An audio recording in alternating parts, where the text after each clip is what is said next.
কখনোই তুলে ধরতে চায় না, অথচ অন্যের ভুলে সামান্যতম ছাড় দেয় না। যেদিন থেকে তুমি তোমার হাসির মালিক হয়ে যাবে, সেদিন থেকে তোমাকে আর কেউ কাঁদাতে পারবে না। লোকে বলে সময়ের সাথে সবকিছু একদিন ঠিক হয়ে যাবে। আসলে কিছুই ঠিক হয় না, যন্ত্রণা নিয়ে বেঁচে থাকার অভ্যাস হয়ে যায়।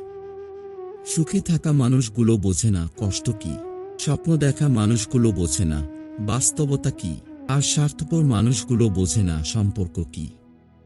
আপনি সেই লড়াই কখনোই জিততে পারবেন না যেখানে শত্রু আপনার আপনজন। ভেবে দেখেছি, অবশেষে মুখোশধারীরাই ভালো থাকে দিন শেষে। শহরটা স্বার্থপর। এখানে নিজে ভালো থাকার জন্য মানুষ একটা সুন্দর মনকেও খুন করতে পারে। আপনি হয়তো আপনার জীবনকে ঘৃণা করছেন, যা চেয়েছেন তা না পাওয়ার কারণে, অথচ এমন কেউ আছে যে আপনার জীবনের মতো জীবনই কামনা করছে।